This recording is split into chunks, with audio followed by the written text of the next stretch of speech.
बीमारी जब छोटी होती है तो किसी को नहीं दिखती, लेकिन बड़ी होने पे बड़ा रूप ले लेती है। नमस्कार दोस्तों, आप सभी जानते हैं कि जब किसी को भी छोटी बीमारी होती है या फिर वो छोटा सा रूप दिखाती है, तब उसको कोई नहीं देखता और उसको नज़रअंदाज कर देते हैं। लेकिन जैसे जैसे समय बीतता है वो बीमारी बड़ा रूप ले लेती है। इसका साफ उदाहरण देखा जा सकता है दिल्ली के मुख्यमंत्री अरविंद केजरीवाल का भी।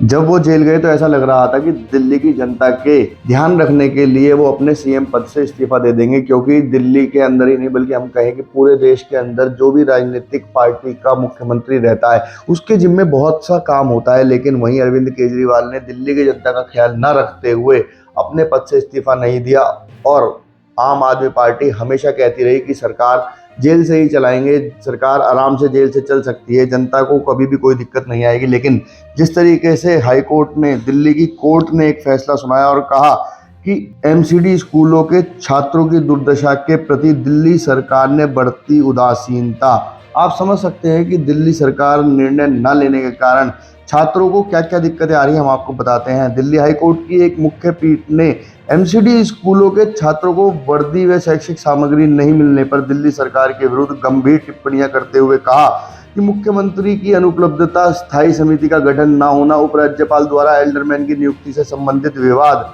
सक्षम न्यायालय द्वारा निर्णय न देना या दिल्ली नगर निगम अधिनियम के कुछ प्रावधानों का अनुपालन न हो पाना स्कूल जाने वाले बच्चों को उनकी मुफ्त शैक्षिक तुरंत सामग्री तुरंत प्राप्त करने में बाधा नहीं बन सकता। अदालत ने दिल्ली सरकार की भी आलोचना करते हुए कहा कि मौजूदा स्थिति से निपटने के लिए तत्परता से काम करने में असमर्थता एमसीडी स्कूलों में नामांकित छात्रों की दुर्दशा के प्रति उसकी उदासीनता को दर्शाती है और इन छात्रों के मौलिक अधिकारों को जानबूझकर उल्लंघन किया गया है। कार्यवाहक मुख्य न्यायाधीश मनमोहन व न्यायमूर्ति मनमीत प्रीतम सिंह अरोड़ा की पीठ ने कहा कि अदालत का मानना है कि स्कूल जाने वाले बच्चों को मुफ्त पाठ्य पुस्तकें, लेखन सामग्री और वर्दी प्राप्त करना न केवल शिक्षा का अधिकार, आरटीआई अधिनियम और आरटीआई नियमों के तहत एक कानूनी अधिकार है, बल्कि संविधान के अनुच्छेद 21A के तहत मौलिक अधिकार का हिस्सा है। अदालत ने एमसीडी आयुक्त को 5 करोड़ रुपए की व्यय सीमा के मुक्त करने के साथ ही स्पष्ट किया कि एमसीडी आयुक्त द्वारा किया गया वह वैधानिक ऑडिट के अधीन होगा। अदालत ने आयुक्त को मामले पर 14 मई तक ताजा रिपोर्ट पेश करने का निर्देश दिया है। अगली सुनवाई 15 तारीख को होगी। याचिकाकर्ता संगठन सोशल जूरिस्ट की तरफ से पेश हुए अशोक अग्रवाल ने कहा कि एमसीडी स्कूलों में पढ़ने वाले 7 लाख छात्रों को किताबें, लेखन सामग्री या वर्दी नहीं दी गई। यह भी कहा गया था कि एक स्कूल टीन शेड में चल रहा था, इसके बच्चे बेकार बैठे थे।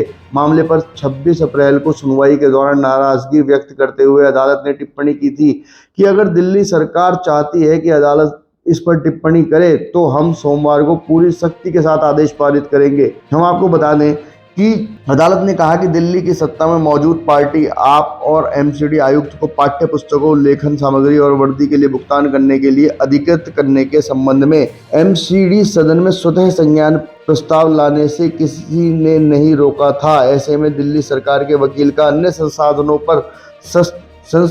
पर दोषारोपण करना मगरमच्छी आंसू बहाने के अलावा कुछ भी नहीं है। अदालत ने कहा कि असल मुद्दा शक्ति नियंत्रण क्षेत्र और प्रभुत्व के साथ इसका है कि श्रेय कौन लेता है।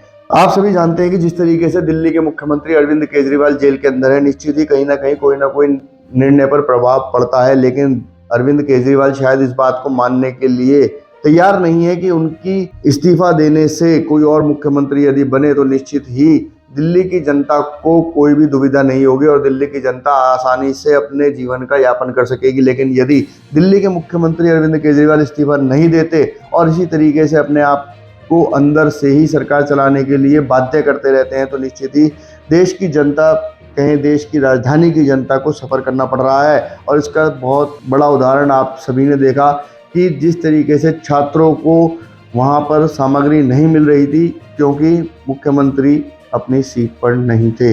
अगर आपको ये जानकारी अच्छी लगी तो हमारे चैनल को सब्सक्राइब करें, वीडियो को ज़्यादा से ज़्यादा शेयर करें और ऐसी खबरों के लिए हमारे साथ जुड़े रहें। धन्यवाद।